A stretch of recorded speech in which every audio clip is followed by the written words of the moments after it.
Este lunes, la mayoría de los líderes de los países del G20, el grupo de las 20 principales economías ricas y en desarrollo, llegaron a Bali, Indonesia, para participar desde este martes en una cumbre que se verá condicionada por las diferencias entre los miembros respecto a la invasión rusa de Ucrania. Vamos a conversar sobre este tema con el director del Centro de Estudios Internacionales de la Universidad Católica, Jorge Saad. ¿Cómo está? Muy buenos días, todavía sí.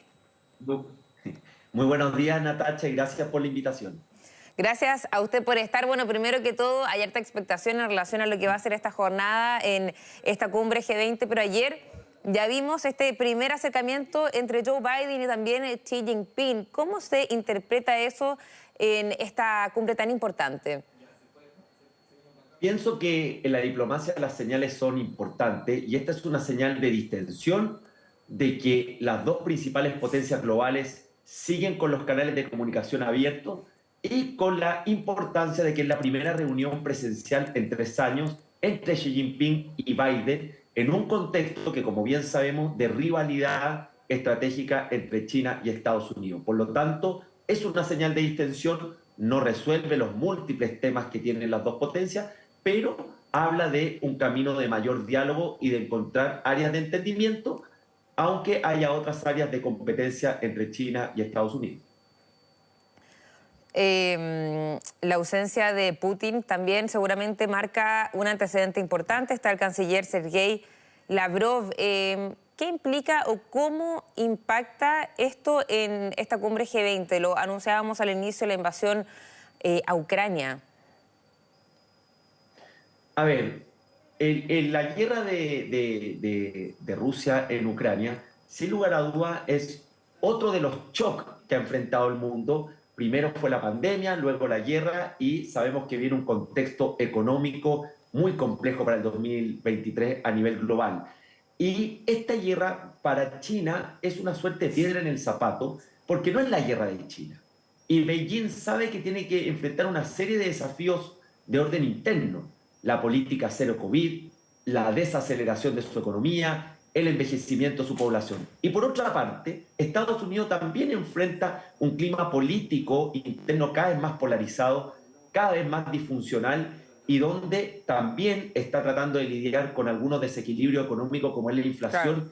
y la desaceleración el próximo año.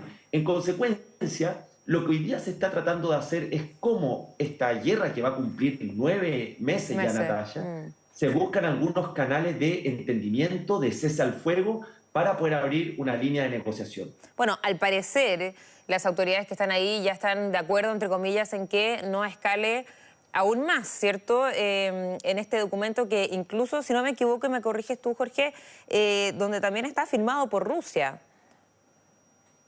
Lo que se busca justamente es tratar de desactivar la amenaza nuclear, que Claro. hoy es un escenario posible, pero de baja probabilidad. Porque recordemos que Estados Unidos, China y Rusia son hoy día las 3 principales potencias militares nucleares. Entonces, esta cumbre G20, que tiene la significación de la presencialidad, que la diplomacia a este nivel es muy importante, las reuniones presenciales, busca por una parte atenuar o mitigar esta tensión entre China y Estados Unidos, lo que yo te mencionaba, esta confrontación estratégica, porque hay muchos desafíos globales como el cambio climático, la contención nuclear que requiere los acuerdos de Estados Unidos y China, y por otra parte, tratar de buscar un camino que hoy se ve muy lejano de que esta guerra de desgaste vaya pasando hacia el inicio de conversaciones o negociaciones para desactivar una guerra que ha sido muy lamentable desde el punto de vista humano, social y económico. ¿Crees que esta cumbre G20 en relación a la decisión que se tome por la situación ucraniana podría ser un antes y un después en el conflicto? Pienso que todavía es prematuro pensar en un antes y un después del conflicto, pero sí vemos algunas señales: el retiro de tropas de Rusia, la moral de Ucrania, que se ha mantenido firme con una resistencia y una defensa con mucho apoyo de potencias occidentales. Todos pensamos que esto iba a ser una invasión relámpago allá a fines de febrero y la verdad las cosas es que al contrario, ha sido una guerra que se ha prolongado en el tiempo, pero sí creo que aunque todavía no tengamos señales claras de qué es lo que va a ocurrir con la guerra, sí hay un mejor ánimo multilateral de buscar diálogo, de buscar caminos de entendimiento, considerando que hace pocos meses, para la estrategia de seguridad nacional de Estados Unidos, China es el principal desafío geopolítico, así lo señala. Y todos sabemos, Natacha, y con esto termino la idea, de que todo este tipo de conflicto que se está dando a nivel global, donde hay una menor contención, donde veíamos menor colaboración, si no hay mínimas acuerdos entre China y Estados Unidos, es muy difícil que el mundo pueda avanzar. ¿A qué otras cosas o elementos hay que ponerle ojo también en esta cumbre G20? A ver, primero a nivel de las dos grandes potencias, una agenda que ya viene con tiempo, qué va a ocurrir con las sanciones o la llamada guerra comercial. Recordemos que desde el 2017 Estados Unidos y China comenzaron bilateralmente a aplicarse sanciones, mayores aranceles o restricciones a las exportaciones. Por ejemplo, Estados Unidos tiene la prohibición de exportación de chips o de tecnología americana para las empresas chinas. Ahí hay una agenda en todo lo que es el comercio global. Lo segundo es la situación de Taiwán, Claro. que China la definió como las líneas rojas, donde Estados Unidos no ha variado su estrategia de reconocer la política de una sola China, no cuestiona su soberanía, pero sí compromete defensa a Taiwán en caso que sea atacado o invadida. Y lo tercero, que son los desafíos globales que vienen, el tema del cambio climático, las nuevas formas de terrorismo, la integración económica que requiere estas dos potencias. Y por otro lado, a nivel ya multilateral, dejando de lado solamente a las relaciones de China y Estados Unidos, este escenario más complejo que enfrenta el mundo el 2023, donde yo llamaría este enfriamiento de la economía luego de la pandemia, luego del rebote que tuvimos el 2021 y la presión inflacionaria que se ha generado este 2022. Entonces los países tienen que fijar mínimos comunes para dar alguna señal de cómo van a enfrentar un escenario económico que se prevé muy complejo para el próximo año. ¿Y cuáles podrían ser esos mínimos? Creo que esos mínimos son, primero, cuáles van a ser las medidas que están tomando los países a nivel macroeconómico y que esas medidas sean lo más coordinadas posible. Hoy tenemos un problema de inflación que viene gradualmente desacelerándose, pero que sigue teniendo un impacto muy sensible en alimentos y en energía. En energía acelerado también por lo que está ocurriendo en la guerra y que está teniendo un efecto directo en los países de Europa, que no van a cambiar de la noche a la mañana sus fuentes de suministro de energía, especialmente el gas y petróleo. Por otro lado, en el tema alimentos, los precios de alimentos y también la inseguridad alimentaria. La guerra y la pandemia generaron un problema de suministro de alimentos que son críticos, generaron un mayor nivel de lo que la FAO define como inseguridad alimentaria, y ese también es un tema de la agenda. Y por último, ¿qué es lo que van a hacer los países también desde el punto de vista económico para conciliarlo con un desarrollo más sostenible y cuidadoso del medio ambiente? Sí, bueno, esto también se da con otras reuniones bien importantes. O sea, por un lado está la COP27, también acaba de terminar la Asociación de Naciones del Sudeste Asiático, ahora también comienza la APEC, en donde ya ahora está rumbo el presidente Gabriel Boric. ¿Cómo podríamos mirarlo de una forma ya más global, no solamente concentrado en el G20, pero todos estos encuentros con importantes autoridades a nivel mundial para ver diferentes temas? Medio ambiente, por un lado, la economía, estos conflictos entre China, Estados Unidos, Ucrania, etcétera. ¿Cómo lo podríamos ver ya de una manera más global? Primero, Natacha, creo que tiene una importancia desde el punto de vista diplomático de volver a este diálogo presencial. En los años Que no se había anteriores, visto. muchas de estas actividades eran virtuales y Claro. sabemos que la presencialidad es importante, por ejemplo, para las reuniones que también se dan a nivel bilateral. Pensemos que APEC es cerca del 70% de la economía global. Están países como Estados Unidos, el propio China, países del sudeste asiático, en América Latina está México, Perú, el propio Chile. En segundo lugar, el Asia-Pacífico, donde se va a dar esta discusión del Foro APEC, es hoy día la zona económica más dinámica a nivel global y en la cual Chile ha ido profundizando su inserción. Yo miraba los datos para esta entrevista, Natacha, y más del 60% de nuestras exportaciones van a los países APEC.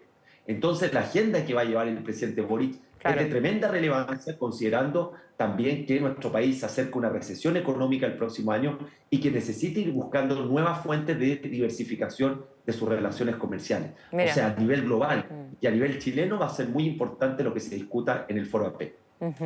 Sí, bueno, de hecho nuestros equipos ya están rumbo también con el presidente Gabriel Boric a este foro, esta cumbre, ¿cierto? APEC, que es bien importante. No sé si podríamos conversar un poco más sobre eso porque mencionabas un dato bien importante. 60% de las exportaciones van a estar, de nuestro país, tiene relación con los países que van a estar en esta cumbre. ¿Cuál es la importancia más allá de eso para nuestro país, considerando también lo que hemos visto en los últimos meses con los side letters y con diferentes tratados internacionales?